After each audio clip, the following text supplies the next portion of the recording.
الرحمن الرحيم الحمد لله رب العالمين وهو أحسن الخالقين والصلاة والسلام على سيد المرسلين وإطرته الطيبين الطاهرين ولعنة الدائمة على أعدائهم أجمعين.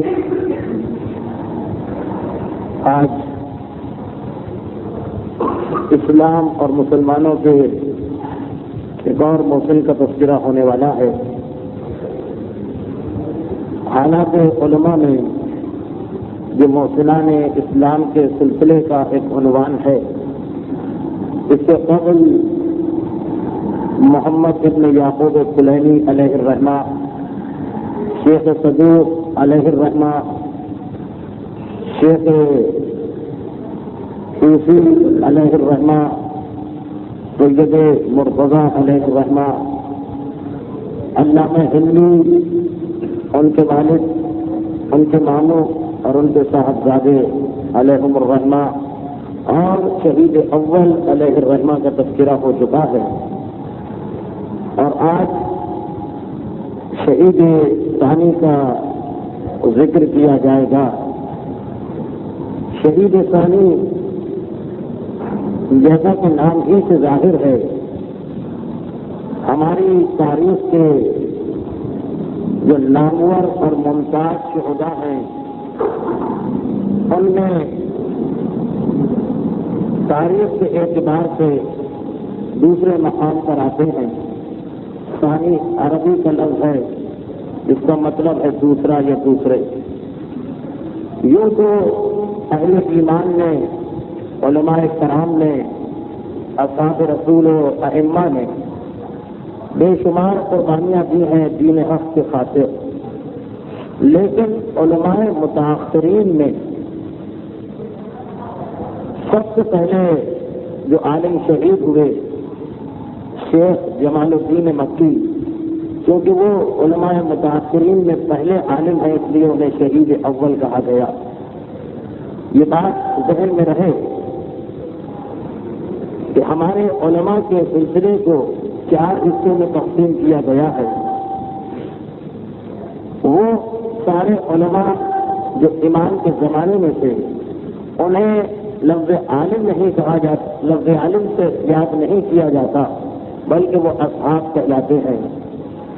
اور غیبت امام سے لے کر علامہ حلی تک جو علماء آتے ہیں، انہیں علماء متقدمین کہا جاتا ہے. اور علامہ حلی سے لے کر اب سے 100 سال پہلے شیخ مرتضی انصاری تک جو علماء آتے ہیں، انہیں علماء متاخرین کہا جاتا ہے. اور شیخ مرتضی انصاری جو تقریباً 100 سال پہلے کے عالم ہیں، ان کے بعد سے جو سلسلہ چلا ہے علماء کا، انہیں متاخرین کہا جاتا ہے. تو ابتدائی دور کے جو علماء ہیں، وہ دور ایسا دور تھا کہ اہل ایمان عام طور پر تقیے کی حالت میں تھے اور عام طور پر قربانیاں دی جا رہی تھیں. پیغمبر اسلام سے لے کر 11ویں امام تک، اور پھر 11ویں امام سے لے کر علامہ حلی تک اتنی کثرت کے ساتھ شہادتیں واقع ہوئی کہ ان شہیدوں کو اگر گنا جائے تو یہ ناممکن ہو جائے گا.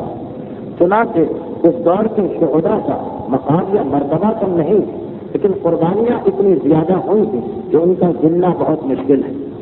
علامہ حلی کا زمانہ وہ زمانہ تھا جس کے بارے میں نے اس سلسلے کی 5ویں اور 6ٹھی تقریر میں بڑی تفصیل کے ساتھ بیان کیا تھا کہ اس زمانے میں اہل ایمان یا اہل بیت کے ماننے والے طاقت بن چکے تھے. اور علامہ حلی کے ایران میں آ کر مناظرہ کر کے تمام اسلامی فرقوں کو خاموش کر دینے سے ایران کے اندر بھی دین اہل بیت آہستہ آہستہ رائج ہو رہا تھا. تو اب وہ زمانہ آ گیا تھا کہ اتنی سختیاں اور اتنی پریشانیاں نہ تھیں. چنانچہ اس دور کے بعد جو شہید مرتبہ شہادت کو پہنچے، کیونکہ ان کا گننا یا ان کا اندازہ لگانا آسان تھا، اس لیے علماء نے یہ لقب دینا شروع کیا. اس سلسلے کے سب سے پہلے عالم خود علامہ حلی کے بیٹے فخر المحققین کے شاگرد شہید اول ہیں، اور ان کے بعد جو شہید ثانی کے لقب سے خطاب کیے جاتے ہیں یہ بھی علامہ علی ہی کے سلسلے میں آ رہے ہیں۔ یہ آپ کے علم میں ہوگا کہ ایک سلسلہ ہوتا ہے باپ دادا کا اور ایک سلسلہ ہوتا ہے استاد اور شاگرد کا، ایک شخص کے شاگرد اور اس کے شاگرد اور اس کے شاگرد، یہ سب کے سب جو ہے منسوخ کیے جاتے ہیں سب سے پہلے والے استاد کی جانب۔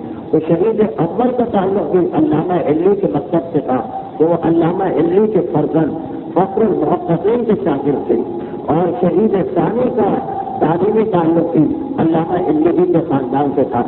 ایک بات اس مقام پر میں اور بتاتا چلوں کہ یہ جو ہمارے نامور علماء جو اجتہاد کے بلند مرتبے پر فائز سے ان کا ذکر ہو رہا، ویسے مجتہدین کے علاوہ جو دوسرے علماء یا عام مومنین شہید کیے گئے ان کی فہرست اتنی طویل ہے کہ اس موضوع پر پوری کتابیں لکھی گئیں جس میں حالات نہیں بیان کیے گئے، فقط نام بیان کیے گئے۔ اسلام سے اردو زبان میں بھی ایک کتاب ہے شہداء ایمان جو لبنان کے عالم کی تصنیف ہے اور جس کا ترجمہ مولانا ذیشان حیدر جوادی صاحب نے کیا۔ اس میں 4ویں صدی سے لے کر 14ویں صدی تک جتنے بھی شہداء ایمان جو دین اہل بیت پر قائم رہنے کی بنا پر شہید کیے گئے ان کی ایک فہرست دی گئی۔ لیکن اس وقت ہماری گفتگو ہو رہی کہ مجتہدین کرام میں جن کو مرتبہ شہادت ملا ان میں دوسرا مقام ہے شہید ثانی کا۔ شہید ثانی کا جو ایک لقب ہے ہماری کتب میں وہ یہ ہے کہ وہ ایک نقطہ ہے، وہ ایک نقطہ ہے ایسا کہ جن کے اوپر تمام کے تمام مجتہدین اس طرح دائرے کا نقطہ ہوتا ہے اس کے گرد دائرہ بنایا جاتا، اس طرح شہید ثانی کی ذات ایک ایسا نقطہ ہے کہ جس پر اجتہاد کا دار و مدار ہے۔ اور ہماری تاریخ میں جہاں بے شمار علماء و مجتہدین گزرے شہید ثانی کے بارے میں بہت کم علماء گزرے کہ جو دنیا کے کتنے سارے مختلف علوم کے ماہر کہ جس کے ماہر شہید ثانی تھے۔ یہ بھی میں بتاتا چلوں کہ شہید ثانی سے لے کر آج تک جتنے بھی علماء مجتہدین آپ کو نظر آ رہے ہیں یہ سب کے سب شہید ثانی کے شاگرد کہے جاتے ہیں، اس لیے کہ شہید ثانی کی ایک کتاب ہے شرح العلماء، یہ تمام سے تمام دینی مدارس کی ایک اہم اور بنیادی کتاب ہے۔ یہ وہ کتاب ہے کہ جس کے بغیر دنیا کا کوئی بھی مدرسہ کبھی دینی مدرسہ نہیں کہلاتا۔ دینی مدرسہ بننے کے لیے ضروری ہوتا کہ اس کتاب کو پڑھایا جائے، اور یہی وہ کتاب ہے کہ جس کو پڑھ لینے کے بعد یہ کہا جاتا ہے ہماری اصطلاح میں کہ یہ عالم ہو گیا، ورنہ عالم کا اور غیر عالم کا فرق بہت مشکل، اس لیے کہ مجتہد عالم سب سے بڑا مجتہد بھی ایک اعتبار سے دیکھا جائے تو عالم ہے، لیکن اگر دوسرے اعتبار سے دیکھیں تو ابھی لاکھوں چیزیں اس کو نہیں پتا، یقینی طور پر وہ ان تمام چیزوں کے مقابلے میں بے خبر ہے۔ عالم کا تعظیم کیسے ہوگا؟ یہ کیسے کہا جائے گا کہ فلاں شخص عالم بن گیا؟ تو اصطلاحی اعتبار سے یعنی ہمارے علماء کے اعتبار سے وہ شخص جس نے شرح نما جس کی 2 جلدیں 2 حصے 2 بالیوم ان دونوں کو پڑھ لیا یہ کہا جاتا ہے کہ ہاں اب یہ کچھ عالم بن گیا، اب یہ عالم کہلانے لگتا ہے، اور اس کے بعد پھر اس کی منزل ہوتی ہے منزل اجتہاد۔ اور یہ شرح نما کی کتاب شہید ثانی کی لکھی ہوئی، یعنی کوئی شخص عالم بن ہی نہیں سکتا، عالم کو کہا ہی نہیں جا سکتا، اجتہاد کے مدرسے میں داخلہ لے ہی نہیں سکتا، اجتہاد کے قریب پہنچ ہی نہیں سکتا جب تک کہ شہید ثانی کی کتاب نہ پڑھے۔ تو اب جتنے بھی علماء ہوں گے، جتنے بھی مجتہدین ہوں گے، وہ سب کے سب شہید ثانی کے شاگرد قرار پاتے ہیں، اور یہ اتنا بڑا اعزاز ہے کہ اس سے اندازہ کیا جا سکتا ہے کہ شہید ثانی کی عظمت کیا ہوگی۔ اب میں اپنے دستور اور طریقے کے مطابق شہید ثانی کے حالات سے پہلے فقط 4-5 منٹ کی گفتگو کرنا چاہتا ہوں جو عام آدمیوں کے لیے بیکار و بے فائدہ ہے، لیکن کیونکہ یہ گفتگو محفوظ ہونے جا رہی ہے اس لیے مفید بھی ثابت ہو سکتی ہے کسی کے لیے۔ فقط خلاصتاً شہید ثانی کی زندگی پر ایک نگاہ ڈالنا ہے، انشاءاللہ اس کے بعد واقعات و حالات و تاریخ کی روشنی میں شہید ثانی کی عظمت آپ کے سامنے پیش کی جائے گی۔ جیسا کہ میرا طریقہ شہید ثانی جن کا لقب ہے شہید ثانی، ورنہ ان کا اصل نام ہے جمال الدین۔ جمال الدین ان کا اصل نام ہے جمال الدین ابن نور الدین علی ابن فاضل احمد ابن جمال الدین ابن شقی ابن محمد صالح، یہ ان کا پورا سلسلہ نسب۔ تو ان کا اپنا نام جمال الدین ہے، ان کے والد کا نام ہے نور الدین علی، اور ان کے دادا کا نام ہے فاضل احمد، اور ان کے دادا کے والد کا نام ہے جمال الدین، اور پھر ان کے دادا کے دادا کا نام ہے محمد تقی الدین، اور اس کے بعد ان کی پشت کے جو چھٹے بزرگ ہیں ان کا نام ہے محمد صالح۔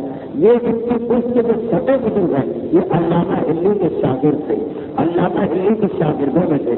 تو اس طرح شہید ثانی کا علمی سلسلہ جا کے علامہ ہلی سے مل جاتا، اور یہ ہماری تاریخ کے ان چند چنے علماء میں سے ہے کہ جن کے خاندان میں کئی پشتوں تک اجتہاد کا اور علم دین کا سلسلہ چلا۔ اور ان کی ذات وہ تو تمام مجتہدین کے استاد ہیں، استاد العلماء والمجتہدین، لیکن ان سے پہلے ان کے جو 6 بزرگ ہیں وہ سب کے سب صداقت عالم تھے، اور ان کے بعد ان کی جو 3-4 پشتیں اور وہ سب کے سب مجتہدین۔ بطور تذکرہ اس بات کہتا چلوں کہ ان کے بیٹے شیخ حسن جس طرح ان کی ایک کتاب ہے شرح لغہ جسے پڑھے بغیر کوئی عالم نہیں بن سکتا، اسی طرح ان کے بیٹے کی ایک کتاب ہے معالم الدین جسے پڑھے بغیر کوئی مجتہد نہیں بن سکتا۔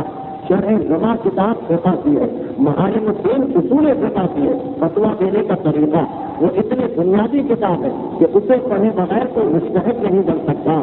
تو سارے علماء شاگرد ہیں شہید ثانی کے، اور سارے مجتہدین شاگرد ہیں ان کے صاحبزادے، اور پھر ان کے بیٹے، ان کے پوتے، ان کے فرد ہوتے، یہ سارا کا سارا خاندان 10 پشتیں ایسی نظر آتی ہیں جس میں یا علماء تھے یا مجتہدین تھے۔ بہت کم ایسے خاندان شیعہ تاریخ میں ہمیں نظر آتے ہیں جہاں اتنی پشتوں تک علم دین کا سلسلہ پورے سمان استعلال کے ساتھ چلتا رہا۔ تو خیر ان کا نام، ان کے والد کا نام اور ان کے خاندان کے بزرگوں کا نام آپ کے سامنے آیا۔ ان کی ولادت جبا میں ہوئی ہے، جبا یہ دیر ہے جو جبل عامل کا ایک چھوٹا سا گاؤں ہے۔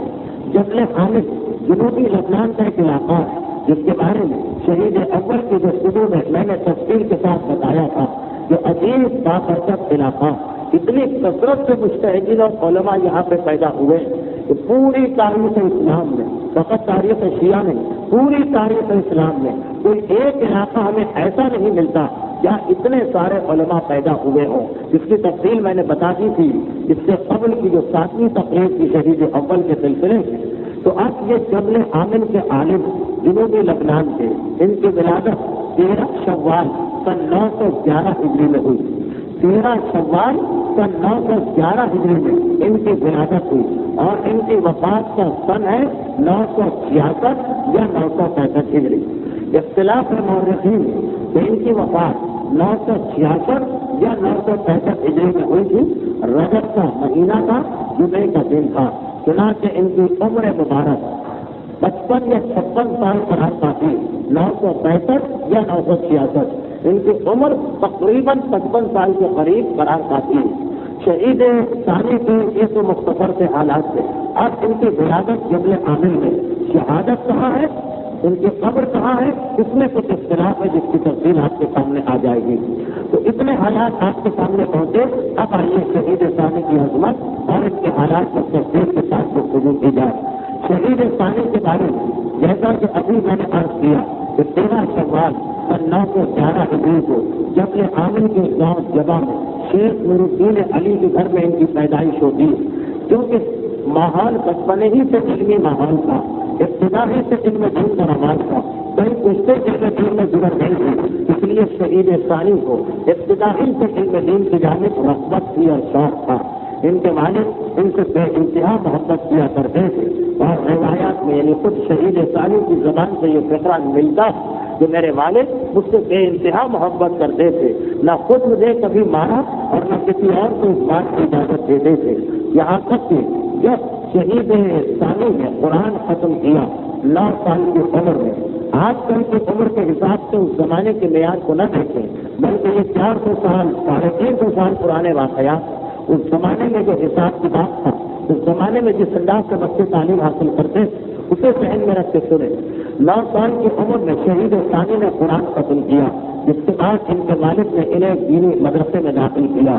شہید ثانی کو کہتے ہیں کہ میں اس وقت اتنا چھوٹا تھا کہ مجھے پتا بھی نہیں تھا کہ میرے والد مجھے کہاں لے جا رہے ہیں اور کس لیے لے جا رہے ہیں، اتنا مجھے یاد ہے کہ جب مجھے مدرسے میں داخل کیا تو استاد سے یہ کہہ دیا تھا کہ اسے آپ ہرگز نہ ماریے گا، اور پھر یہ جملہ بھی آگے بڑھا دیا کہ مجھے یقین ہے کہ اس کی ضرورت ہی پیش نہیں آئے گی کہ آپ اسے ماریں۔ شہید ثانی یہ فرماتے ہیں کہ میرے والد فقط محبت ہی نہیں کرتے تھے بلکہ میری تعلیم میں بے انتہا دلچسپی لیا کرتے تھے۔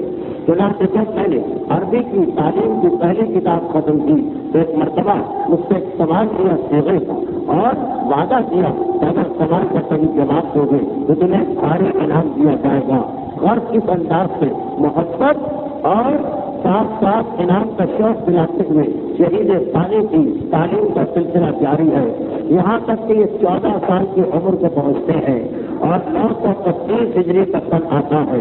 اس سن میں ان کے والد کا انتقال ہو گیا اور 14 سال کی عمر میں یہ یتیم ہو گئے۔ والد کے انتقال کے بعد اب ان کے اپنے گاؤں میں کوئی اتنا بڑا عالم نہ تھا کہ جس کے پاس یہ تعلیم علم دین حاصل کرتے، چنانچہ انہوں نے اپنے رشتے داروں کے مشورے سے اپنے گاؤں کو چھوڑا اور اس سے کچھ فاصلے پر واقع ایک اور گاؤں تشریف لے گئے جس کا نام تھا میش۔ اس میش نامی گاؤں میں اس زمانے میں شیخ علی ابن حسن ابن عبد العالی ترکی کا دورہ تھا اور وہ اس گاؤں کے سب سے بڑے عالم تھے۔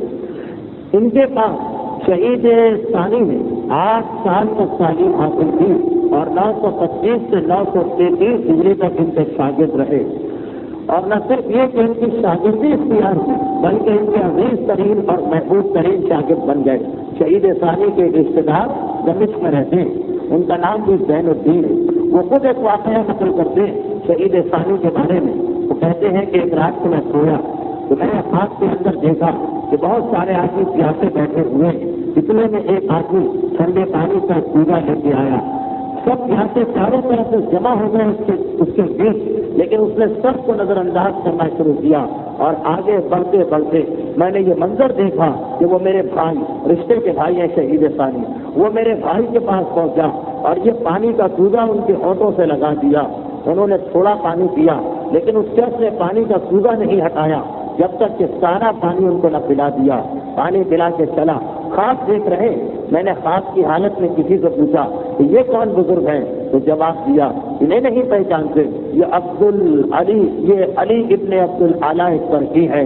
یہ خواب دیکھ کے میں بیدار ہو گیا اور مجھے یقین ہو گیا کہ اب میرے یہ بھائی علم کے بڑے مقام اور مرتبے پر پہنچیں گے، اس لیے کہ شیخ علی ابن عبد العالی ترکی وہی جن کے بارے میں پچھلی تقریر میں نے عرض کیا تھا کہ انہیں محقق ثانی کہا جاتا، انہیں محقق ثانی کہا جاتا، اور ان کے بارے میں تمام علماء شیعہ متفق اور دشمنان اہل بیت تک یہ کہتے ہیں کہ در حقیقت اگر یہ نہ ہوتے تو ایران کا مسلم وہاں پہ کوئی آل محمد کو ماننے والا نہیں رہ سکتا تھا۔ خواجہ نصیر الدین طوسی کے بعد، جن کے بارے میں ہم آئندہ منگل کو گفتگو کرنے والے، خواجہ نصیر الدین طوسی کے بعد محقق ترکی سے زیادہ کسی نے تبلیغ نہیں کی اور عام مسلمانوں کو اور کافروں کو اور دشمنان اہل بیت کو شیعہ اور محبان اہل بیت بنایا۔ خواجہ نصیر الدین طوسی کے بعد سب سے زیادہ انسان انہیں کی تکلیف سے دائرہ شیعت میں داخل ہوئے، یہاں تک کہ بعض لوگ تو یہاں تک کہتے ہیں ہمارے علماء نہیں لیکن ہم سے ہٹ کر بعض علماء اسلام نے اپنی کتابوں میں یہاں تک لکھا کہ مذہب شیعہ کے موجد ہے محقق ترکی، انہوں نے مذہب شیعہ کو ایجاد کیا ہے، ان سے پہلے تو یہ مذہب تھا ہی نہیں، ان سے پہلے تو اس مذہب کا نام و نشان نہیں تھا، یہ ہے کہ جنہوں نے اس مذہب کو ایجاد کیا اور اس مذہب کے بانی ہے۔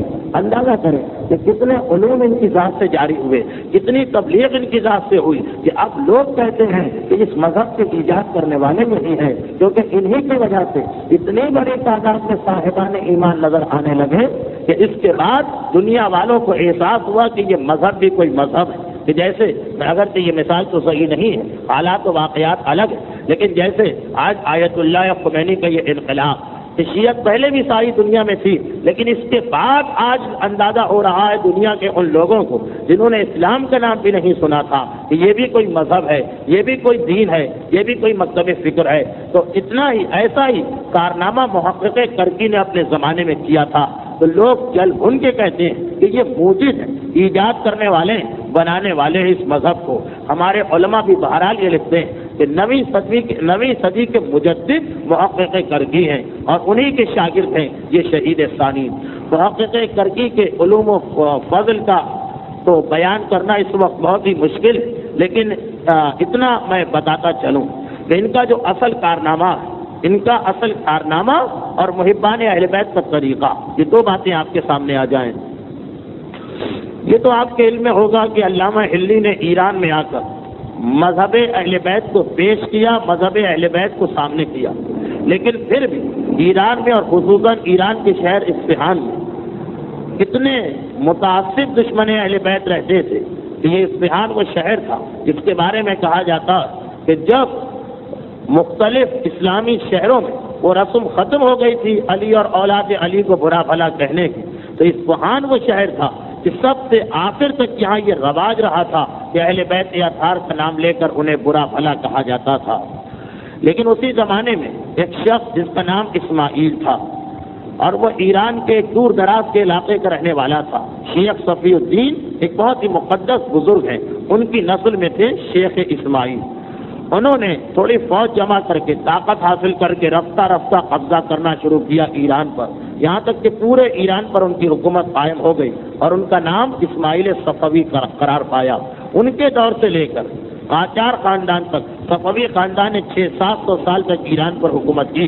جب پورا ایران ان کے قبضے میں آ گیا تو اب انہیں یہ فکر اور احساس ہوئی کہ میں نے قبضہ تو کر لیا، لیکن یہاں اکثریت وہ جو عقیدے میں میرے ساتھ نہیں، یہ محب اہل بیت، ایران کی اکثریت دشمن اہل بیت، قبضہ تو ہو گیا ہے، حکومت تو آ گئی ہے، حق تو مل گیا ہے، لیکن یہاں کی اکثریت میرے ساتھ نہیں ہے۔ اور پھر ساتھ ساتھ یہ خیال بھی ستا رہا تھا کہ مجھے حکومت کا اختیار کیسے، یہ تو صرف نائب امام کا حق ہے۔ چنانچہ انہوں نے لبنان میں محقق کرکی کو خط لکھا کہ یہ حکومت آپ کی ہے، آئیے تشریف لائیے اور آپ حکومت کیجیے۔ روایت یہ کہ شاہ اسماعیل کا انتقال ہو گیا تھا، یہ اس کے بعد کا واقعہ ہے شاہ طہماسب کا، کہ اس نے ایک مرتبہ بلایا محقق کرکی کو، محقق کرکی پہنچے، اس نے پوری حکومت ان کے حوالے کر دی کہ یہ امام کا حق ہے، میرے لیے حکومت چلانا حرام ہے۔ ایک وہ مومن جو اپنے مال کا 5واں حصہ خمس کے نام سے دیتا ہوا گھبراتا، اور ایک وہ شخص کہ پوری حکومت ہاتھ میں آ گئی ہے یہ کہہ کر کہ یہ امام کا حق ہے، میرے لیے حکومت کرنا حرام ہے، آپ نائب امام ہیں، لیجیے یہ حکومت آپ سنبھالیے۔ محقق کرکی نے حکومت کو سنبھالا، کہا میں تمہیں نائب بناتا ہوں لیکن سارے امور کی نگرانی میں کروں گا۔ اور اس کے بعد محقق کرکی کا کام یہ تھا پورے ایران کا دورہ کرنا، نئے نئے احکامات کو جاری کرنا، ہر جگہ جا کے تبلیغ کرنا، لوگوں کو حقائق سے آگاہ کرنا۔ انہی کی وجہ سے پورا کا پورا ایران اس حد تک محبان اہل بیت میں تبدیل ہو گیا کہ اس کے بعد سے آج تک ایران کے حالات و واقعات آپ کے سامنے ہیں۔ اور یہی سبب بنا تھا کہ دشمنان اہل بیت ان کا کچھ اور تو نہ بگاڑ سکے۔ 18 ذی الحجہ سن 940 ہجری کو انہیں زہر دے کے شہید کر دیا گیا تھا۔ اب ان کی ذہانت اور ان کی فراست کا اندازہ ایک مختصر سے واقعے سے ہو سکتا ہے، کیونکہ میرا موضوع شہید ثانی، اس لیے میں بہت مختصر بتا رہا ہوں کہ شاہ اسماعیل صفوی نے جس سن میں حکومت قائم کی تھی، یہ تو آپ کے علم میں ہوگا کہ ہمارے عربی میں، فارسی میں اور اردو میں ایک رواج ہے تاریخ نکالنے کا۔ ہر عدد کا ایک نمبر ہوتا ہے اور اس سے نمبروں کو جوڑ کے تاریخ نکالی جاتی ہے۔ مثلا بسم اللہ الرحمن الرحیم ہے، اس میں سے ہر ایک کا ایک ایک نمبر ہے، بے کا، سین کا، میم کا، ان سب کو جوڑتے ہیں تو 786 بنتا۔ تاریخ نکالنے کا رواج، کسی کا انتقال ہوتا تو اس کے انتقال کو دیکھتے ہیں کہ سن مثلا 1980 ہے، اب 1980 کے عدد کون کون سے ہیں ان کو جمع کر کے جملہ بنایا جاتا۔ تو شاہ اسماعیل صفوی وہ کہ جس نے ایران میں پہلی مرتبہ شیعت کی حکومت کو قائم کیا، اور اس کے بعد اس کے بیٹے طہماسب نے محقق کرکی کو بلا کر یہ حکومت ان کے حوالے کی۔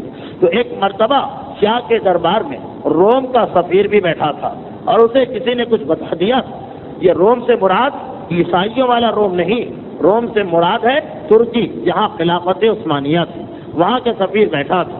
جلا بنا تو پہلے سے تھا، ایک مرتبہ محقق کرکی کو مخاطب کر کے کہا کہ کیا آپ نے یہ بھی غور کیا کہ شاہ اسماعیل نے ایران میں جو حکومت قائم کی ہے، یہ حکومت جس سن میں قائم ہوئی تھی تقریباً 927 یا 930، اس کے اعداد کو جمع کریں تو کیا بنتا ہے؟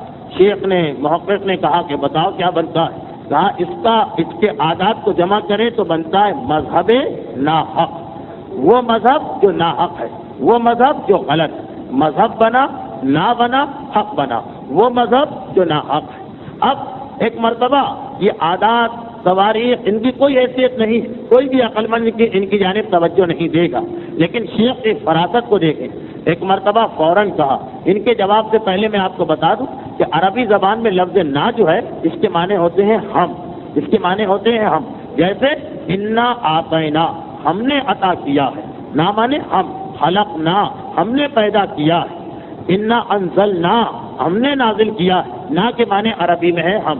ایک مرتبہ فوراً محقق کر کے کہتے ہیں کہ اے شخص تجھے سمجھنے میں غلطی ہوئی ہے، ہمارا دین، ہمارے دین کی کتاب قرآن عربی میں، پیغمبر اسلام عربی زبان بولتے تھے، سب اصحاب رسول عربی زبان میں گفتگو کرتے تھے، سارے خلفاء کی زبان عربی تھی، تو نتیجہ نکالنا ہے تو فارسی زبان سے کیوں نکال رہے ہو، عربی زبان سے نکال رہے ہو؟ یہ مذہب ناحق نہیں ہے، نا کو حق کے ساتھ نہ ملاؤ، نا کو مذہب کے ساتھ ملاؤ تو عربی لفظ بن جائے گا، اور کیا بنے گا؟ مذہبنا حق، ہمارا مذہب بالکل حق ہے، ہمارا مذہب حق ہے۔ کہاں مذہب ناحق اس نے فارسی میں ترکیب بنائی، اور کہاں شیخ نے، محقق نے ایک مرتبہ کہا کہ فارسی میں نہیں، اس کو عربی میں پڑھو۔ اب عربی میں پڑھتے ہیں تو مطلب ہوا مذہبنا حق، ہمارا مذہب بالکل حق ہے۔ شاہ اسماعیل کی حکومت سے عادات کیا نکلے؟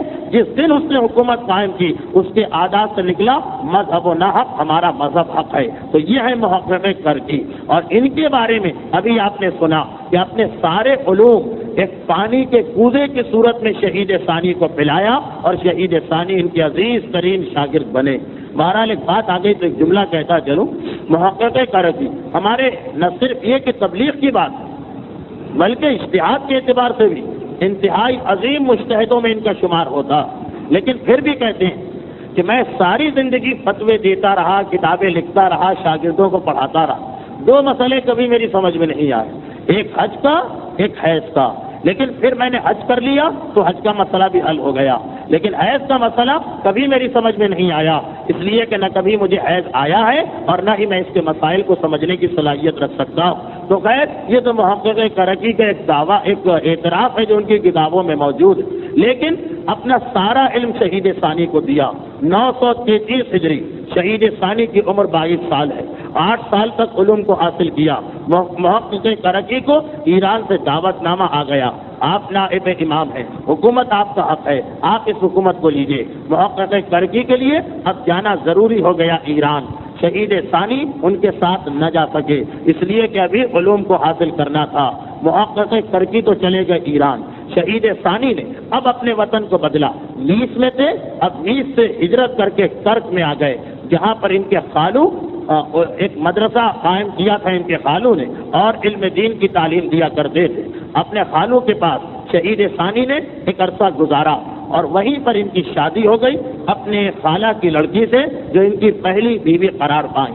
اب اس کے بعد سے لے کر اپنی شہادت تک شہید ثانی مسلسل سفر میں رہتے ہیں۔ ہمارے ان چند علماء میں سے ایک ہیں جن کی زندگی کا ایک بڑا حصہ سفر میں گزرا ہے۔ چنانچہ روایت ہے کہ 1 سال اپنے خالو کے پاس رہے، پھر پلٹ کے اپنے وطن میں واپس آ گئے۔ اب تمام علوم مکمل ہو گئے، لیکن سوچا کہ دوسرے علوم بھی حاصل کرنا چاہیے، پھر دمشق میں آئے، وہاں آ کر فلسفہ، علم طب، علم قانون اور علم قرأت کو سیکھا۔ پھر 2 سال دمشق میں رہ کر پھر اپنے وطن واپس آئے جبل عامل میں، 1 سال وہاں رہے، پھر 938 ہجری میں چلے مصر گئے، اور مصر میں جا کر مصر کے علماء سے 6 سال تک علوم کو حاصل کرتے رہے۔ اور یہ سارے کے سارے وہ علماء تھے کہ جن کا مذہب شیعہ سے کوئی تعلق نہیں تھا، لیکن بہرحال یہ اس زمانے کا رواج اور دستور تھا کہ شیعہ اور سنی کی کوئی تفریق نہیں تھی، عالم جو بھی ہوگا اس کے پاس علماء اور مجتہدین بھی علم حاصل کرنے جائیں گے۔ چنانچہ جامعہ ازہر میں انہوں نے داخلہ لیا،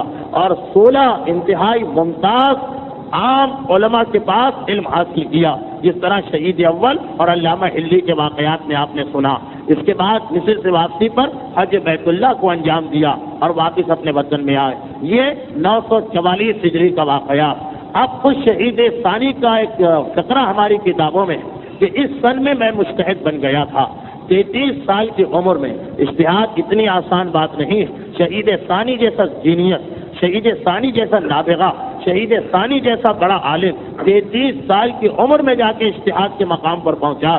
لیکن ابھی اپنے اجتہاد کو ظاہر نہیں کیا تھا، اپنے اجتہاد کو پوشیدہ کر کے رکھا تھا۔ البتہ ایک کتاب لکھی تھی شرح ارشاد۔ ہر مجتہد جب مجتہد بنتا ہے تو وہ اپنے فتووں پر کوئی کتاب لکھتا ہے جس سے اس کا اجتہاد ثابت ہوتا ہے۔ اس کتاب کو لکھ کر اپنے گھر میں چھپا کے رکھا تھا، لیکن اس کے بعد پھر ایک واقعے کے ذریعے سے ان کی یہ کتاب دنیا والوں کے سامنے آ ہی گئی۔ ان کے ایک شاگرد ہیں حسن ابن علی عودی، وہ کہتے ہیں کہ ایک رات کو میں سو رہا تھا، یہی 945 946 ہجری کا واقعہ ہے۔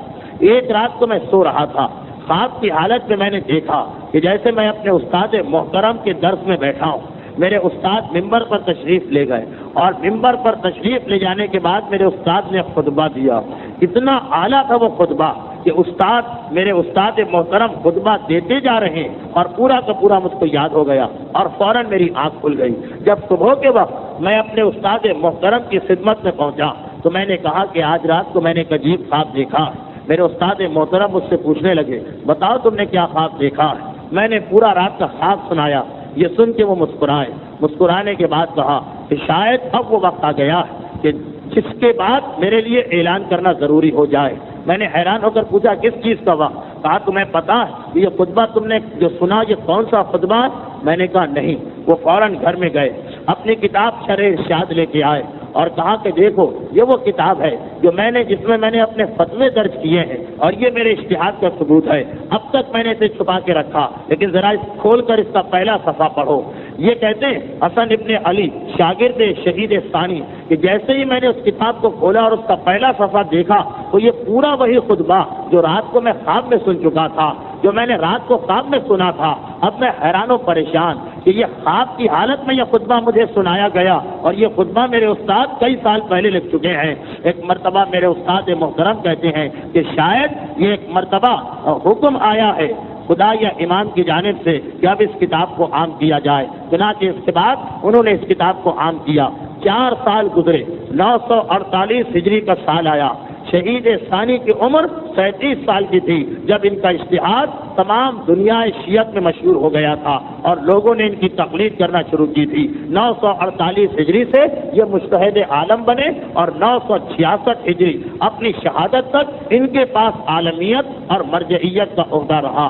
البتہ یہ بتا دیا جائے کہ یہ اپنے آپ کو پوشیدہ کیے ہوئے تھے، اس لیے کہ جس علاقے میں یہ رہتے تھے، جبل عامل کا علاقہ، لبنان کا علاقہ، یہ علاقہ ترکی حکومت کے دائرے میں آتا تھا۔ ترکی حکومت اپنے آپ کو خلیفہ وقت کہا کرتے تھے، چنانچہ وہ برداشت نہیں کر سکتے تھے کسی ایسے شخص کو کہ جو ان کے عقیدے کے علاوہ کسی اور عقیدے کو رکھتا ہو۔ چنانچہ یہ تقیہ کی حالت میں زندگی گزار رہے تھے۔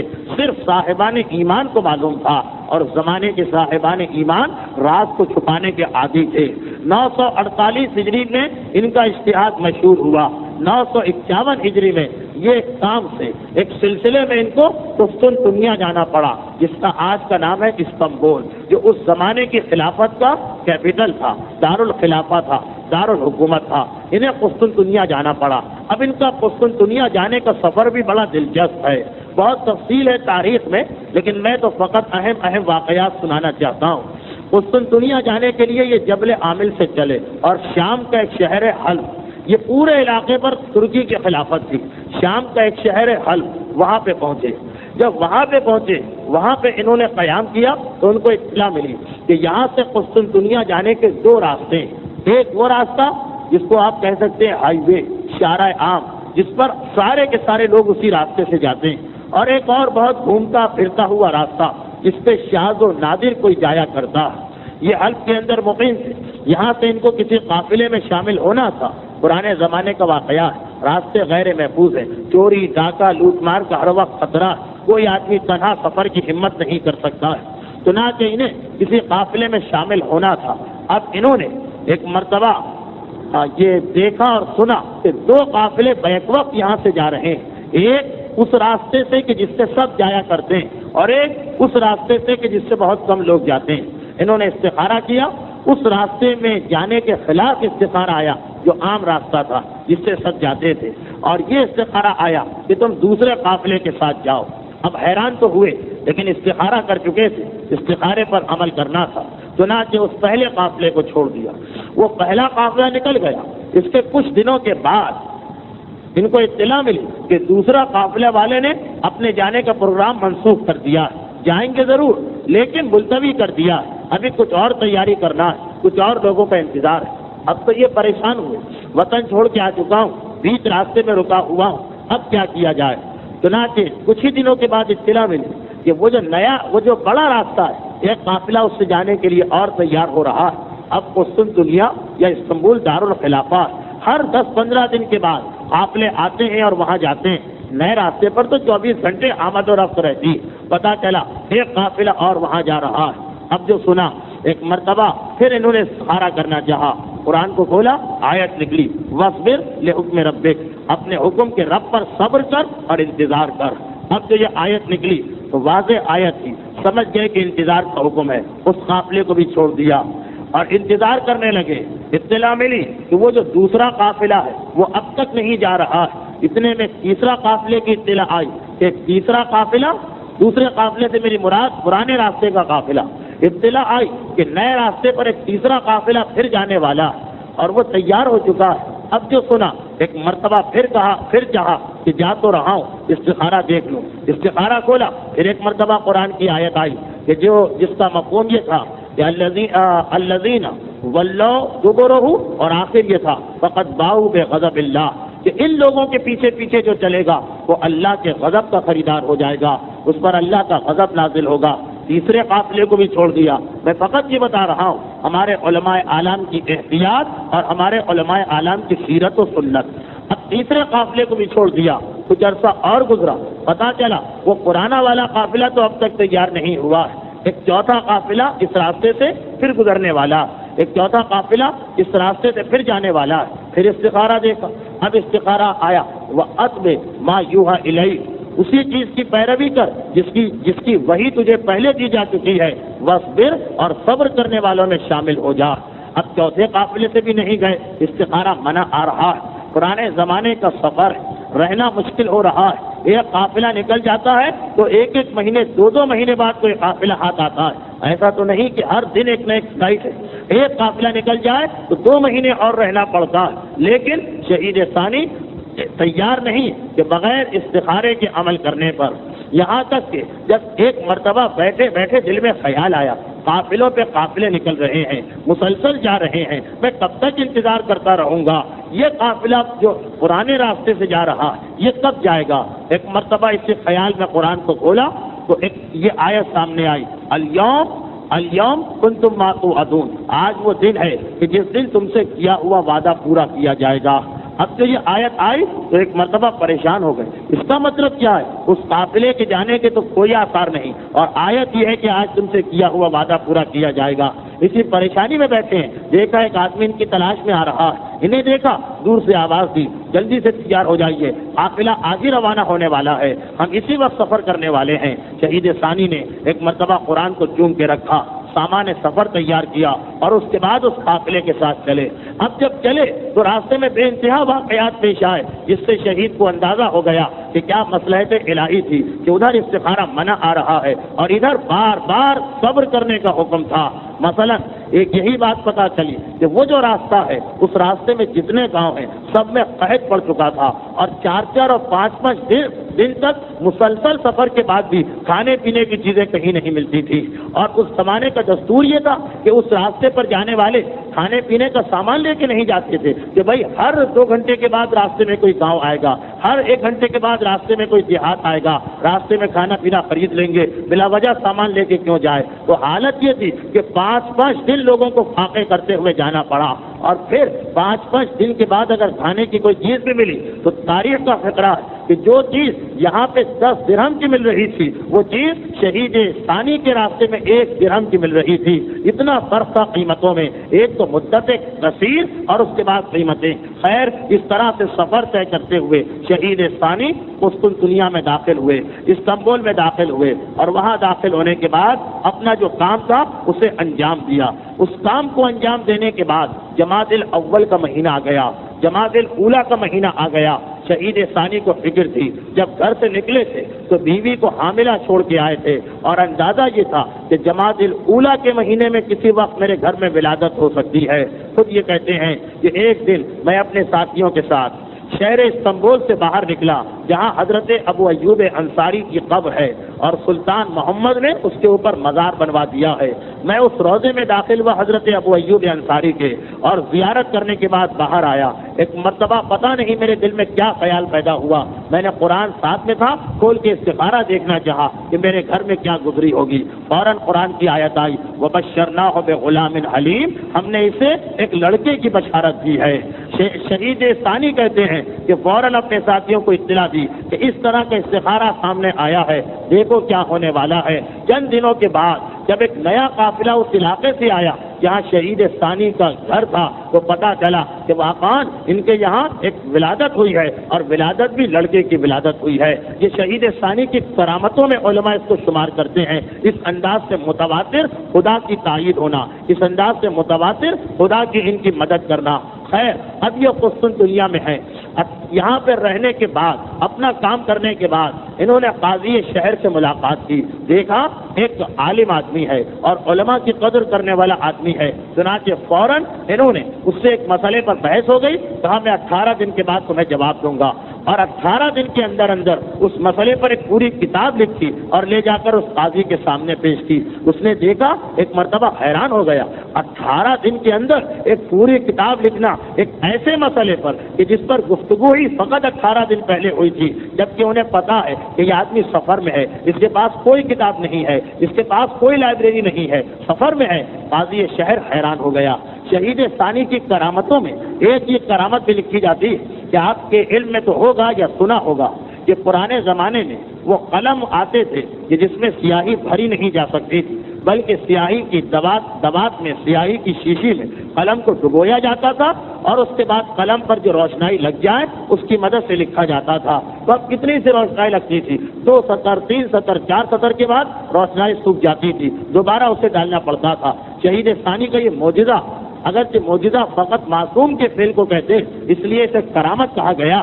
یہ کرامت تاریخوں میں ہے کہ ان کی کرامت یہ ہے کہ قلم کو ایک مرتبہ ڈبو کے نکالتے تھے تو 40 اور 50 سطریں لکھتے تھے اور دوبارہ قلم کو ڈبونے کی ضرورت نہیں پڑتی تھی. 40 اور 50 سطروں کے بعد ضرورت پڑتی تھی کہ دوبارہ قلم کو سیاہی میں ڈبوئیں. یہی سبب ہے کہ انتہائی کثیر التصانیف ہے. جو کام ایک آدمی 2 مہینے میں کرتا ہے وہ 1 مہینے میں کر لیتے ہیں, اس لیے کہ خود یہ عمل بہت وقت لیتا ہے کہ قلم کو ڈالا, پھر نکالا, پھر لکھا, پھر سیاہی بھری, پھر لکھا.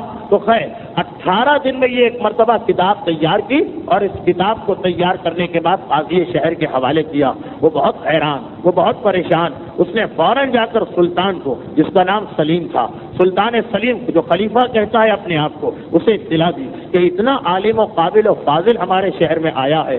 سلطان کو اطلاع ملی, فوراً ان کا وظیفہ مقرر کیا اور اس کے کچھ دنوں کے بعد یہ کہا کہ بالا بک نام کا ایک شہر ہے شام میں, وہاں پہ ایک مدرسہ نوریہ, ہمیں ایک ایسے استاد کی ضرورت ہے جو ایک سے زیادہ فقہوں کو جانتا ہو. تو اس زمانے میں جو فقہ حنفی کا عالم ہے وہ اپنی فقہ کو جانتا ہے, فقہ مالکی کا عالم ہے وہ اپنی فقہ کو جانتا ہو. ہمیں ایک ایسے عالم کی ضرورت جو کم سے کم ایک سے زیادہ فقہ کو جانتا ہو, کیونکہ وہاں مختلف فقہوں کے ماننے والے آ کے پڑھتے ہیں. چنانچہ ہم آپ کو اس عہدے پر مامور کرتے ہیں. اس کتاب میں شہید ثانی نے تمام چاروں کے چاروں اسلامی فقہوں کے مطابق مسئلہ لکھا تھا. انہیں مدرس بنا کر, پرنسپل بنا کر اس مدرسے کا سلطان کی جانب سے بالا بک میں بھیجا گیا. یہاں آ کے انہوں نے مدرسے کو سنبھالا اور جیسا آپ کے علم میں ہے یہ بھی ہمارے علماء کی کرامات سے ایک کرامات ہے کہ انہوں نے اعلان کیا کہ میں چاروں فقہوں کی تعلیم یہاں پر دوں گا اور کسی بھی فقہ کا آدمی ہو آ کے یہاں پہ تعلیم حاصل کرے. اور فقط 4 ہی کی نہیں دیتے تھے بلکہ 5ویں فقہ کی تعلیم بھی دیتے تھے, یعنی فقہ جعفری. پوری 5 فقہوں کی تعلیم اس مدرسے میں انہوں نے دینا شروع کی اور روایت یہ ہے ایک طویل عرصے تک یہاں پر یہ تعلیم دیتے رہے. تقیے کی حالت میں تھے لیکن تب تک آخرکار لوگوں کو محسوس ہونے لگا کہ ایسا لگتا ہے کہ یہ چاروں فقہوں سے ہٹ کر کسی اور فقہ کو مانتا. جب ان کو یہ اطلاع ملی تو اب شریعت کا حکم ہے, جان کا بچانا واجب ہے. استعفیٰ دے کر واپس اپنے شہر کے اندر آ گئے اور وہیں پر شہادت تک انہوں نے قیام کیا. اس سے پہلے کہ ان کی شہادت کے حالات و تفصیلات بتائی جائیں, 2-3 باتیں شہید کے بارے میں اور بتا دی جائیں. جیسا کہ یہ جو مختصر آپ نے ایک دو واقعات سنے اس سے آپ کو اندازہ ہو گیا ہوگا کہ خود شہید ثانی جو ہیں وہ کتنے صاحب کرامات و صاحب معجزات ہیں. ان کے 20-25 کے قریب لفظ معجزہ میں اردو کے اعتبار سے کہہ رہا ہوں، ورنہ دینی اعتبار سے معجزے کا لفظ فقط اس عمل کے لیے ہے جو رسول اور امام کریں. ان کے علاوہ کسی کے عمل کو معجزہ نہیں کہتے، کرامت کہتے ہیں. ان کی 20-25 کرامتیں اور معجزے ہماری کتابوں میں درج ہیں. بہت ہی مشہور ان کا ایک واقعہ، مسجد کوفہ کی زیارت کرنے والے جانتے ہوں گے کہ مسجد کوفہ میں ایک محراب تو وہ ہے جس میں امیر المومنین نے نماز پڑھی تھی، جو محراب مسجد کوفہ کہلاتی. اس کے علاوہ بھی مسجد کوفہ میں کئی محرابیں ہیں.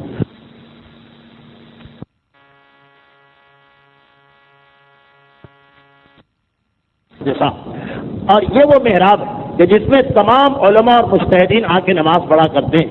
شہید ثانی جب حج کے سفر سے واپس آئے تھے، مصر گئے تھے، مصر سے آ کے حج کیا تھا، حج سے واپسی پر وطن آئے تھے، 2 سال رہ کر پھر زیارت کے لیے گئے تھے. تو جب یہ عراق کی زیارت کے لیے گئے تھے، شہید ثانی نے اس مسئلے پر بہت تحقیق کی ہے کہ قبلے کا کیا حکم ہے، قبلے کا کیا مسئلہ ہے. اور یہ خصوصیت انہیں اپنے استاد محقق کرکی سے ملی، کیونکہ محقق کرکی کے بارے میں بھی یہ کہ جب ایران میں پہنچے تھے تو ایران میں پہنچنے کے بعد جو اہم ترین کام انہیں کرنا پڑا تھا وہ یہ کہ اکثر مسجدوں کے قبلے کو صحیح کرنا پڑا تھا، کیونکہ ایران کی اکثر مسجدوں کے قبلے غلط تھے. اب یہ آئے عراق میں، کوفے میں داخل ہوئے. کوفے میں داخل ہونے کے بعد پہلے تو محراب جامع میں نماز پڑھی، وہ محراب جہاں امیر المومنین بھی نماز ادا کر چکے ہیں، اور اس کے بعد مختلف محرابوں میں نماز ادا کی. جب محراب حضرت مقدسہ میں نماز ادا کی تو دیکھا کہ یہ محراب کا قبلہ صحیح نہیں، بلکہ تھوڑا سا قبلے کو ترچھا ہونا چاہیے، تھوڑا سا کج ہونا چاہیے. جب یہ دیکھا تو ایک مرتبہ اب اعلان کر دیا کہ میں نماز اس محراب کے مطابق نہیں پڑھاؤں گا. محراب وہ مقام کے جہاں پر پیش امام کھڑا ہوتا ہے اور اسی سے قبلے کا تعین ہوتا ہے. کہا کہ میں اس کے مطابق نماز نہیں پڑھاؤں گا، اپنا مصلی تھوڑا ٹیڑھا کر کے بچھاؤں گا. جب یہ لوگوں نے سنا تو آئے لوگ، اور آنے کے بعد پوچھا کہ یہ آپ کیا غضب کر رہے ہیں؟ بڑے بڑے مجتہدین اور علماء آپ سے پہلے کوفے کی زیارت کو بھی آئے، مسجد کوفہ کی زیارت بھی کی، اس میں لوگوں نے نماز بھی پڑھی، آج تک کسی نے کچھ نہیں کہا. یہ نیا مسئلہ آپ کہاں سے نکال کے لے آئے؟ اب دیکھیے کہ مسجد کوفہ ایک ایسا مقام کہ جہاں پر ہمارے پہلے عالم سے لے کر ان تک جتنے علماء گزرے سب یہاں آ کے نماز پڑھ کے گئے. تو یہ آپ نے کس طریقے سے اس میں نماز پڑھنے سے انکار کر دیا اور قبلے کو بدلا؟ اپنی تحقیق پیش کی، مسائل بتائے، قرآن اور حدیث سے حوالہ دیا، جو علماء تھے وہ راضی ہو گئے. لیکن ایک عالم ابو موسیٰ نام کے تھے جنہوں نے انکار کر دیا. کہا علامہ علی، محقق کرکی، شہید اول، یہ سب یہاں نماز پڑھ کے گئے، غلط نماز تھوڑی پڑھی ہوگی. اب شہید ثانی کہتے ہیں میں ان کو غلط نہیں کہتا، لیکن اپنا مسئلہ بیان کر رہا ہوں اور ثابت کر رہا ہوں. ادھر ابو موسیٰ کا انکار ہے، یہاں تک کہ مشہور ہو گئی یہ بات کہ سارے علماء ان کے پیچھے نماز پڑھتے ہیں، اور وہ شخص ہے کہ وقت نماز ہٹ جاتا ہے، شہید ثانی کی جماعت سے دور ہو جاتا ہے. لیکن ایک دن، 3 دن گزرے، چوتھے دن وہ ایک مرتبہ آیا، شہید ثانی نے نماز شروع کی، وہ شہید ثانی کے پیچھے کھڑا ہو گیا اور پوری نماز کو مکمل کیا. ادھر اس نے نماز کو مکمل کیا، ادھر لوگ حیران ہو کے دیکھنے لگے. کل تک انکار کرنے والا، نماز سے دور ہٹنے والا، نماز سے بھاگنے والا آج دوڑ کے آ کے نماز پڑھ رہا ہے، کیا سبب ہے؟ لیکن لوگ اس سے پوچھ رہے ہیں اور وہ لوگوں کو جواب دینے کے بجائے ہٹاتا ہوا آگے بڑھا، شہید ثانی کے قریب پہنچا، ہاتھوں کو بوسہ دیا اور کہا واقعاً مجھ سے غلطی ہوئی. شہید ثانی نے کہا بتاؤ کیا سبب ہے کہ تم اپنی غلطی کا اعتراف کر رہے ہو؟ کہا کہ کل رات کو میں سویا تھا، خواب کی حالت میں میں نے دیکھا کہ خود رسول خدا تشریف لا رہے ہیں اور ان کے ساتھ ان کے اصحاب کی ایک جماعت ہے. پیغمبر اسلام اس محراب میں کھڑے ہوئے، پھر میں نے دیکھا کہ کھڑے ہونے کے بعد پیغمبر نے اپنے مصلی کو اتنا ہی ترچھا اور ٹیڑھا کیا کہ جتنا آپ کرتے ہیں. نماز کو ادا کیا، نماز کو ادا کرنے کے بعد گھوم کر پیچھے نمازیوں کو دیکھا اور دیکھنے کے بعد کہا کہ جو آدمی اس محراب میں نماز پڑھے اور اتنا ترچھا نہ ہو جتنا میں ترچھا ہوا تو اس کی نماز بالکل باطل ہے اور وہ گناہ گار ہے. رسول خدا کا عمل میں دیکھ کے آ رہا ہوں تو بھلا اپنی غلطی کو کیسے نہ مانوں؟ یہ ہے شہید ثانی کا مقام، یہ ہے شہید ثانی کا مرتبہ، شہید ثانی کی کرامات جو ہمارے علماء نے لکھی ہیں. کچھ تو واقعات بالکل ان کی شہادت سے متعلقہ جسے میں تقریر کے اختتام پہ پیش کروں گا، لیکن ان کی کرامات میں سے ایک کرامت یہ بھی لکھی گئی. علامہ علی کی ایک بہت اہم کتاب تھی، جو کتاب بالکل ختم ہو گئی تھی، کسی نامعلوم سبب سے وہ کتاب مٹ گئی تھی، وہ کتاب ختم ہو گئی تھی۔ یہ تو آپ کے علم میں ہوگا کہ ایک زمانے میں آل محمد کے ماننے والوں کی کتابوں کو جلانا واجب سمجھا جاتا تھا، یہاں تک کہ کچھ شہید ثانی کا کتب خانہ جلایا گیا۔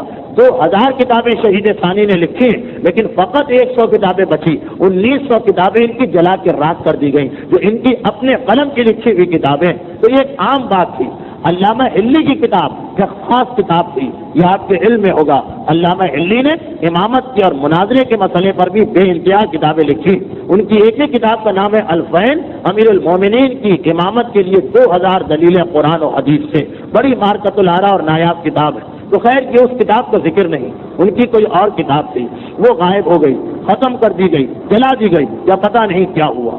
شہید ثانی کو اطلاع ملی کہ دمشق میں ایک عالم دین ہے دمشق میں، فقط ان کے کتب خانے میں یہ کتاب موجود ہے علامہ حلی کی، لیکن بہرحال وہ مومن تو ہے نہیں، علامہ حلی کو عالم تو مانتے نہیں ہیں، محبت اہل بیت تو ان کے دل میں نہیں۔ اب ان سے اس کتاب کو کیسے حاصل کیا جائے؟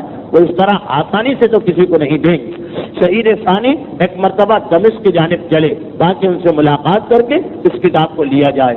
راستے میں، اس سفر کے راستے میں بھی ایک خواب انہوں نے دیکھا۔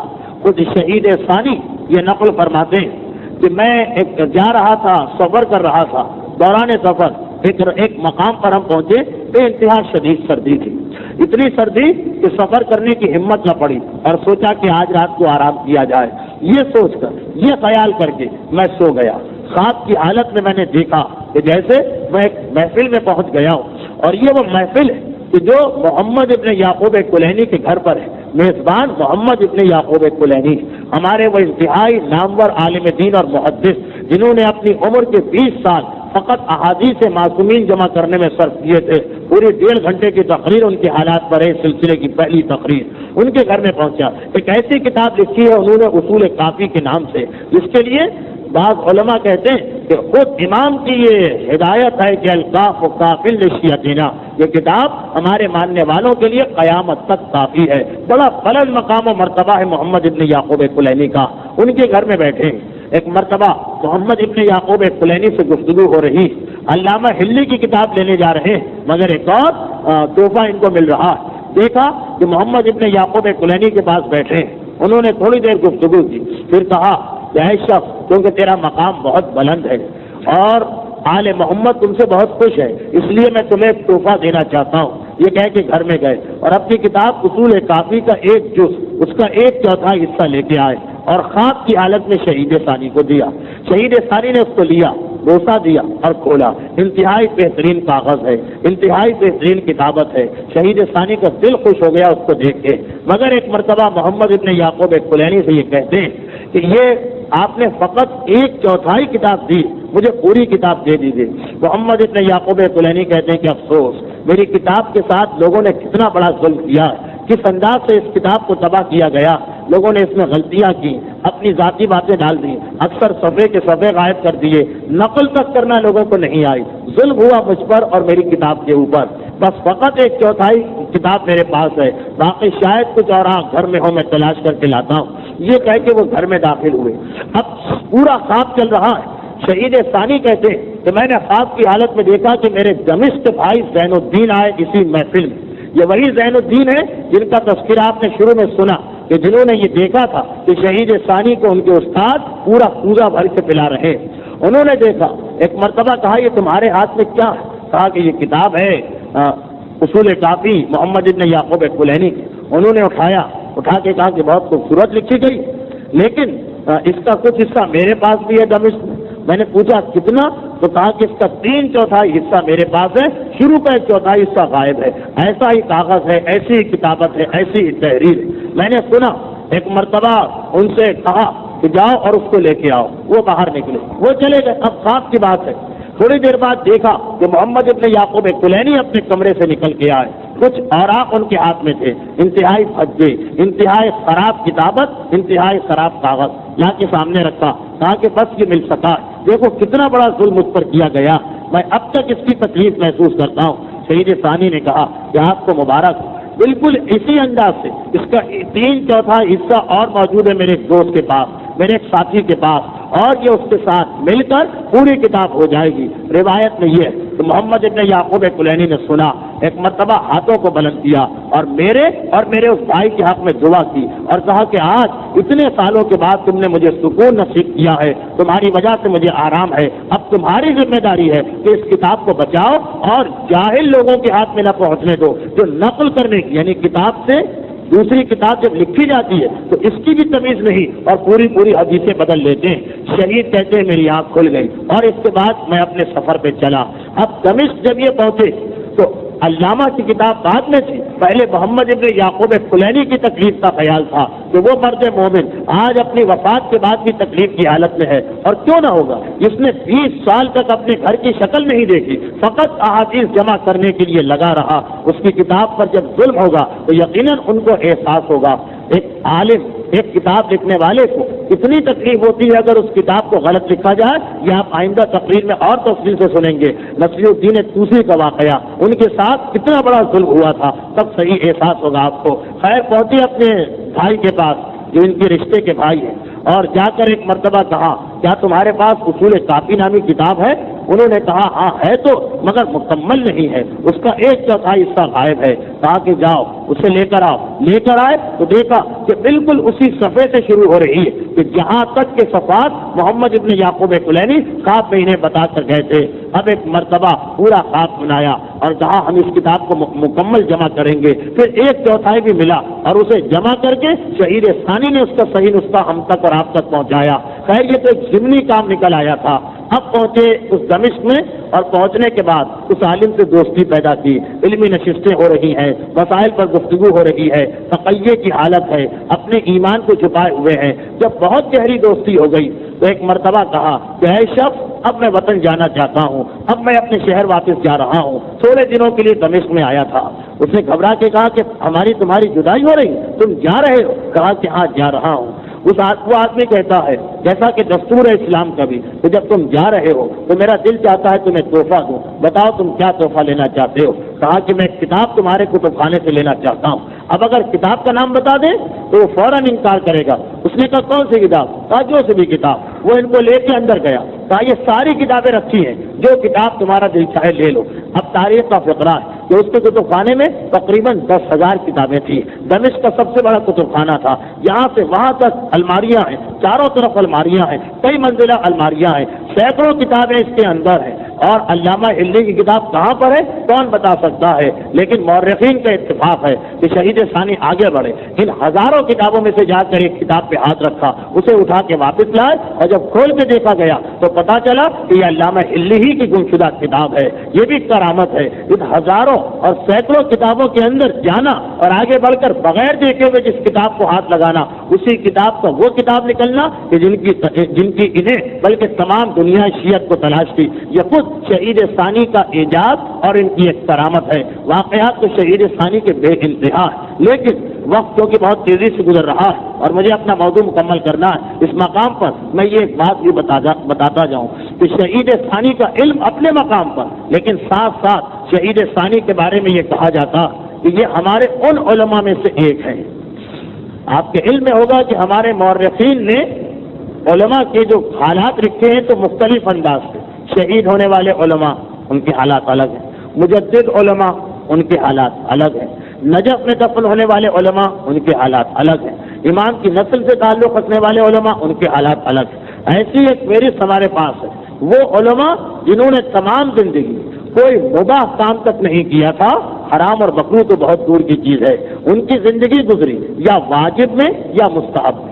واجب اور مستحب کے علاوہ انہوں نے تمام زندگی کوئی کام نہیں کیا، مباح تک نہیں کیا، حرام تو بہت دور کی چیز ہے، یا واجب کیا یا مستحب کیا، اور اس فہرست میں شہید ثانی کا نام بالکل شروع میں آتا ہے۔ یعنی ہمارے وہ جلیل القدر عالم دین ہیں جنہوں نے اپنی ساری زندگی اس طرح گزاری کہ کوئی حرام، کوئی مکروہ اور کوئی مباح کام ان سے نہ ہونے پایا، اور پھر کس طرح سے اتنے بڑے عالم، مجتہد عالم، اور نہ صرف یہ کہ دنیا ایمان مانتی ہے بلکہ حاکم کی جانب سے وظیفہ ملتا ہے، بال بد کا پورا مدرسہ ان کے ہاتھ میں ہے، لیکن حالت یہ تھی کہ کس انداز سے ہمارے مجتہدین نے زندگیاں گزاری ہیں۔ یہ دیکھیں ان کے شاگرد کہتے ہیں کہ میں نے کئی مرتبہ دیکھا میرے استاد رات کو گدھا لے کے جنگل میں جاتے ہیں اور وہاں سے لکڑیاں جمع کر کے لاتے ہیں تاکہ اسے فروخت کر کے اپنے گھر والوں کے کھانے پینے کا انتظام کیا جائے. اور اپنی زندگی کو شہید نے اس طرح تقسیم کر دیا تھا کہ رات کے وقت، یعنی رات سے مقصد ہے نماز شب کا وقت، اس وقت جنگل میں جا کے لکڑیاں جمع کرتے تھے. صبح کی نماز مسجد میں آ کے پڑھتے تھے. صبح سے لے کر شام تک درس دیا کرتے تھے. شام کی مغربین کی نماز مسجد میں پڑھتے تھے. اس کے بعد ان کا ایک انگور کا باغ تھا، اس میں جاتے تھے اور وہاں جانے کے بعد باغ کی دیکھ بھال کرنا، پانی دینا، شاخوں کو کاٹنا، پھلوں کو دیکھنا، یہاں تک کہ فقط 1.5-2 گھنٹے رات کو سوتے ہوں گے. باقی پورے دن کا نظام یہ تھا کہ الگ صبح 2 بجے، 1:30 بجے، 3 بجے جنگل میں جا کے لکڑیاں لانا، نماز صبح پڑھنا، صبح سے شام تک مدرسے میں پڑھانا، مغرب و عشاء کی نماز پڑھنا، اس کے بعد انگور کے باغ کی دیکھ بھال کرنا اور فقط تھوڑا سا وقت آرام کرنا. یہ انداز تھا ہمارے علماء کی زندگی گزارنے کا، یہ طریقہ تھا ہمارے مجتہدین کی زندگی گزارنے کا. اور کوئی شرم و حیا بھی نہیں، کوئی عار بھی نہیں سب کے سامنے چیزوں جمع کر کے لاتے ہیں، لکڑیاں جمع کر کے لاتے ہیں اور بازار میں فروخت کیا کرتے ہیں. لیکن ان تمام کے تمام واقعات و حالات کے ساتھ شہید ثانی کے علم میں یہ تھا کہ مجھے مقام شہادت ملنے والا، اور متواتر و مسلسل اپنی شہادت کی خبر اور اطلاع دیتے رہے تھے شہید ثانی. چنانچہ شہید ثانی کے بارے میں یہ واقعہ بھی ہماری کتابوں میں ہے. شیخ بہائی نقل کرتے ہیں اپنے والد کے حوالے سے کہ ایک دن شہید ثانی اور میرے والد ساتھ ساتھ جا رہے تھے، ایک بیابان سے گزرے. شہید ثانی نے اس مقام کو دیکھا، چہرے کا رنگ زرد پڑ گیا اور کہا کہ یہ وہ مقام ہے کہ جہاں پر ایک انتہائی بزرگ شخص کا خون بہایا جائے گا اور ایک بے گناہ مومن یہاں پر اپنے خون میں لوٹے گا. اسی طریقے سے ان کے شاگرد کہتے ہیں کہ ایک مرتبہ میں اپنے استاد کے ساتھ جا رہا تھا، چلتے چلتے راستے میں ایک جنگل آیا. میرے استاد محترم نے مجھے دیکھا اور کہا پہچانتے ہو اس مقام کو؟ میں نے کہا نہیں. کہا یہ وہ مقام ہے جہاں پر مجھے شہادت ملے گی، جہاں پر مجھے شہادت کا مرتبہ اور شہادت کی فضیلت حاصل ہوگی. شہید ثانی کے واقعات میں یہ بھی درج ہے کہ 2 خواب خصوصیت کے ساتھ شہید ثانی کے 2 خواب جو ہماری کتابوں میں ہیں. ایک خواب یہ کہ ایک مرتبہ شہید ثانی نے خواب کی حالت میں یہ دیکھا کہ جیسے وہ جنت میں پہنچ چکے ہیں، جنت کے اندر پہنچ چکے ہیں اور جنت میں ایک قطار سے کرسیاں رکھی ہوئی اور ہر کرسی پر کوئی نہ کوئی عالم اور مجتہد بیٹھا ہے. یہاں تک کہ دیکھا کہ اس ساری قطار میں فقط ایک کرسی خالی ہے اور وہ شہید اول کے پہلو میں خالی ہے. کسی سے سوال کیا کہ یہ کرسی کس کے لیے خالی ہے؟ کہا یہ کرسی تمہارے لیے خالی ہے. شہید اول سمجھ گئے کہ شہید ثانی سمجھ گئے کہ شہید اول کے پہلو میں کرسی کا مقصد یہ ہے کہ شاید مجھے بھی وہی مقام ملے جو شہید اول کو ملا. شیخ بہائی اپنے والد ہی کے حوالے سے یہ واقعہ بھی نقل کرتے ہیں کہ ایک دن میں صبح کے وقت شہید ثانی کے پاس پہنچا. میں نے دیکھا کہ وہ سر جھکائے ہوئے کسی سوچ میں پڑے. میں نے ایک مرتبہ سوال کیا کہ آپ کیا سوچ رہے ہیں؟ کہا کہ میرا خیال یہ کہ میں ثانی الشہیدین، شہیدوں میں دوسرا شہید بنوں گا. میں نے کہا کہ یہ خیال آپ کو کیسے آیا؟ کہا کہ کل رات کو میں سو رہا تھا، خواب میں نے دیکھا کہ جیسے میں سید مرتضیٰ علم الہدیٰ کے مکان پہ پہنچ گیا ہوں. سید مرتضیٰ کے حالات بہت تفصیل سے آپ نے سنے، جنہیں مولائے کائنات نے علم الہدیٰ یا ہدایت کے علم کا خطاب دیا. میں نے دیکھا کہ میں ان کے مکان میں پہنچ گیا ہوں اور ایک ایک انہوں نے کوئی دعوت کیا علماء کو، مجتہدین کو. ایک ایک کر کے علماء آ رہے ہیں، وہ کھڑے ہو کر استقبال کرتے ہیں اور ہر ایک کو ایک ایک مقام پہ بٹھاتے ہیں.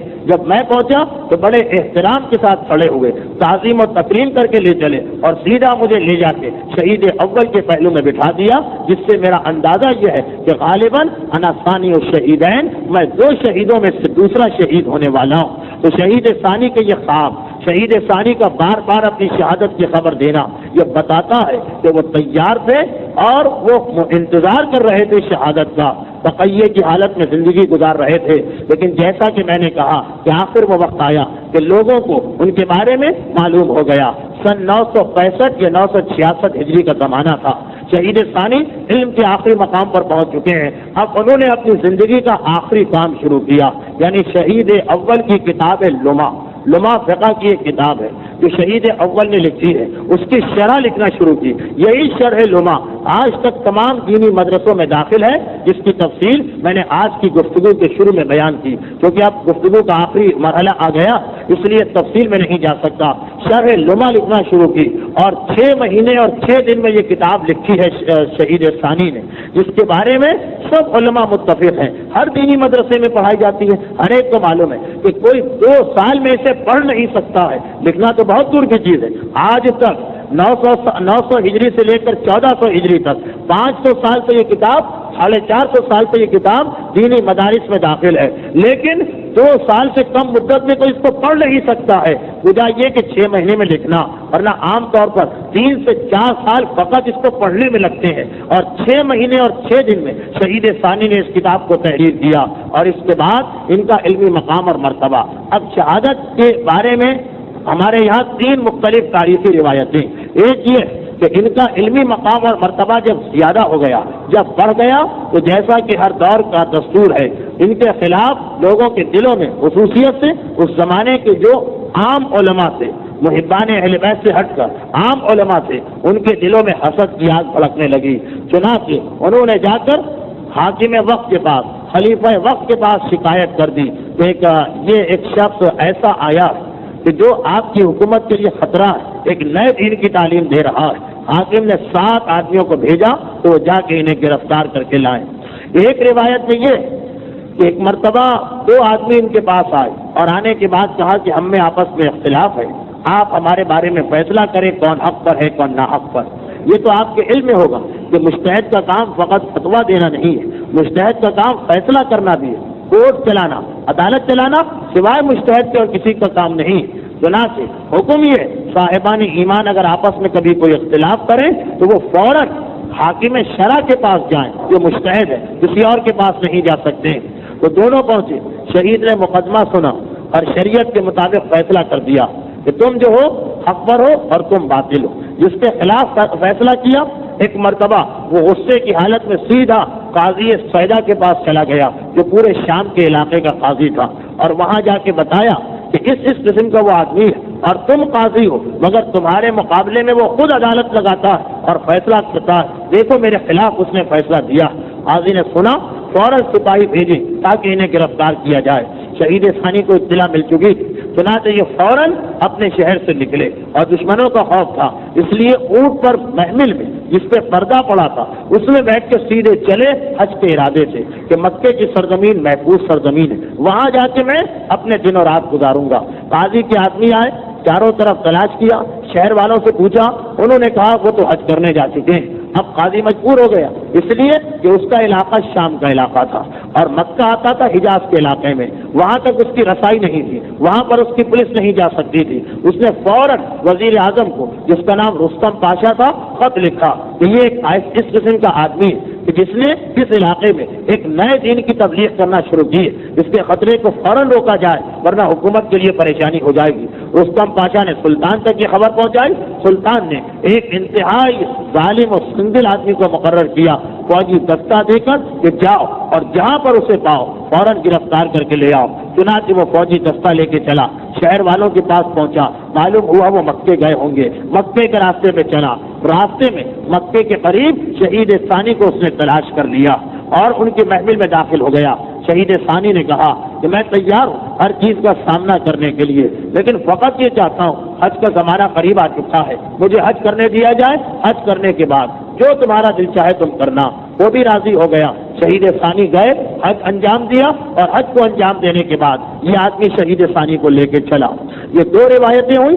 پہلی روایت میں یہ کہ 7 آدمی بھیجے گئے تھے، وہ شہید ثانی کو گرفتار کر کے لے چلے۔ دوسری روایت تاریخ میں یہ ہے کہ اس طرح ایک آدمی بھیجا گیا تھا، وہ گرفتار کر کے لے چلا۔ ایک تیسری روایت بھی تاریخ میں موجود ہے کہ حاکم نے خود ہی شہید ثانی کے بارے میں خبر سن کر قسطنطنیہ سے فوج کو بھیجا کہ انہیں گرفتار کر کے لاؤ۔ یہ اس وقت مکے میں پہنچ چکے تھے، حج کر چکے تھے، مسجد الحرام میں تھے، یعنی جہاں پر کعبہ ہے مسجد الحرام میں تھے، وہاں عین مسجد الحرام سے کعبے کے سامنے سے انہیں گرفتار کیا گیا۔ گرفتار کر کے مکے کے ایک مکان میں 40 دن تک رکھا گیا، حاکم کو خط لکھا گیا، حاکم نے کہا انہیں فوراً قسطنطنیہ پہنچا دو، اور انہیں لے کے قسطنطنیہ پہنچے۔ تو اب روایت یہ ہے کہ شہید ثانی قسطنطنیہ پہنچے، حاکم نے حکم دیا ان کی گردن اڑا دو۔ شہید ثانی کو اس مقام پہ شہید کیا گیا اور ان کے بے سر کے لاشے کو 3 دن تک قسطنطنیہ کی گلیوں پہ چھوڑا گیا اور اس کے بعد دریا میں ڈال دیا گیا۔ اور پہلی 2 روایتوں میں یہ کہ وہ 7 آدمی لے کے چلے تھے شہید اول کو، راستے میں انہوں نے شہید ثانی کو، راستے میں انہوں نے شہید ثانی کے معجزات دیکھے، گھبرا گئے۔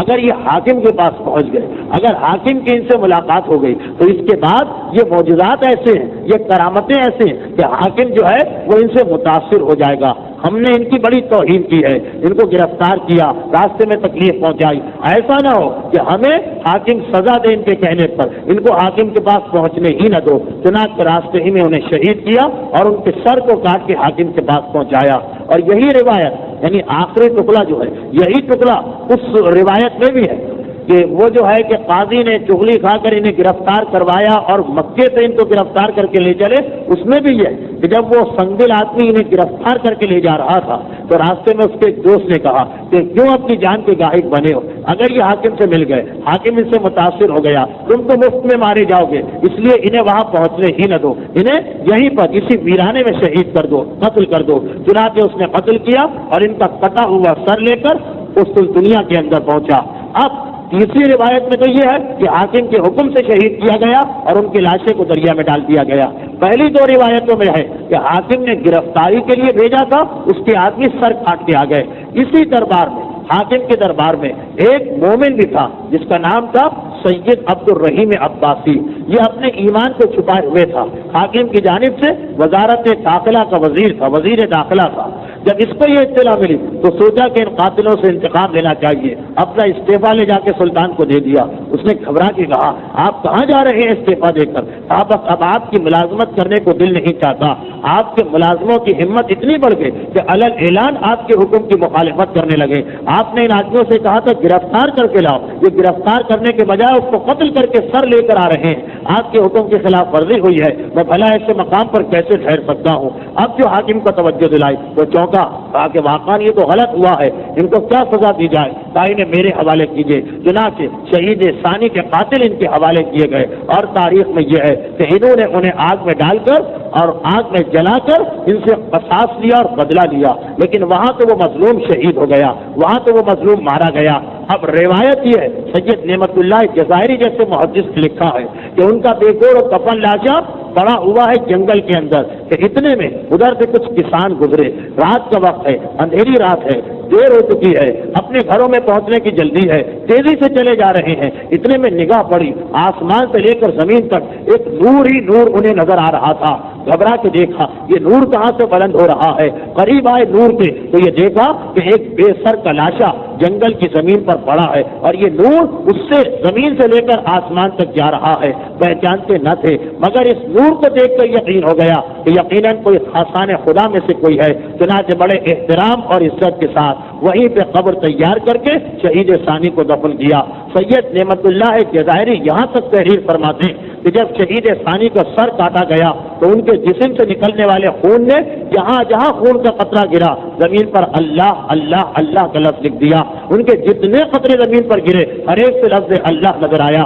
اور روایت میں یہ بھی کہ جب یہ نور کی چادر جو زمین سے آسمان تک تھی، جب یہ کسان قریب پہنچے تو ان کی نگاہ پڑی کہ اس نور کے اندر کاغذ کا ایک رقعہ ہے، کاغذ کا ایک قرضہ ہے، اور اس پر قرآن کی ایک آیت لکھی ہے، رب انی مغلوب فانتصر فانتصر، خدا بندہ میں اس وقت ظالموں کے قبضے میں ہوں، فانتصر میری مدد کر، میرا مددگار بن۔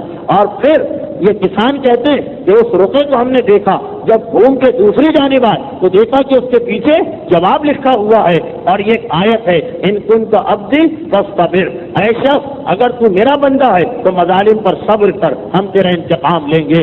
ایک مرتبہ یہ نور کی چادر میں، یہ نور کے اندر یہ نورانی روقہ نظر آیا۔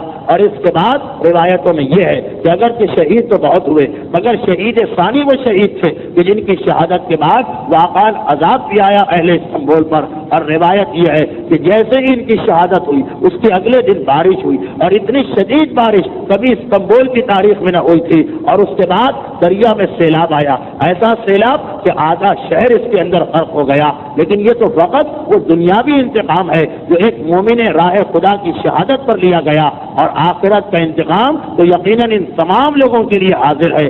اگر کوئی شخص یہ سمجھتا ہے کہ خدا غافل ہے، لا تحسبن اللہ غافلا عما يعمل الظالمون، ظالم یہ نہ سمجھے کہ خدا غافل ہے، ایک وقت آئے گا کہ جب ان تمام مظلوم اور بے گناہ خونوں کا انتقام لیا جائے گا۔ میں اسی ضمن میں یہ بھی بتا دوں کہ شہید ثانی کے حالات کے ساتھ ساتھ یہ اعلان کہ آئندہ تقریب میں خواجہ نصیر الدین دوسری کے حالات بیان کیے جائیں گے، اور بہت ہی دلچسپ گفتگو ہے خواجہ نصیر الدین دوسری کے بارے میں۔ خیر، میں عرض کر رہا تھا کہ یقیناً ایک خاصان خدا میں سے ایک شہید ہوا، ایک مومن اہل بیت شہید ہوا، اور اتنی غربت کی اور بے کسی کی اور بے بسی کی موت شہید ہوا، لیکن پھر بھی اتنا کہنے کو دل جاتا ہے کہ خود شہید ثانی کو بھی یہ اطمینان تو ہوگا، خود وقت شہادت شہید ثانی کے لیے بھی یہ اطمینان تو ہوگا، میں شہید ہو رہا ہوں، میرے گھر والے تو خیریت سے ہیں، میرے بچے تو خیریت سے ہیں، میرے یتیموں کو کوئی تماچے تو نہیں مارے گا، میرے یتیموں پر کوئی ظلم تو نہیں کرے گا، میرا لاشا دفن تو کر دیا جائے گا، میرے لاشے پہ گھوڑے تو نہیں دوڑائے جائیں گے، میرا لاشا جلتی ریتی پر پڑا تو نہیں رہے گا، میرا لاشا کوئی دفن کرنے والا مل تو جائے گا۔ لیکن خود سوچیں، شہید ثانی جب وقت شہادت آیا ہوگا تو اس وقت یقیناً شہید ثانی کو وہ شہید یاد آ رہا ہوگا کہ جسے شہید بھی کیا گیا، اور اس کے لاشے پہ گھوڑے بھی دوڑائے گئے، اس کے بچوں کو تماچے بھی مارے گئے، اس کے گھر والوں کے سروں سے چادروں کو بھی چھینا گیا، اور ان کے خیموں کو بھی آگ لگائی گئی۔ وَسَيَعْلَمُ الَّذِينَ ظَلَمُوا أَيَّ مُنقَلَبٍ يَنقَلِبُونَ، ایک سورہ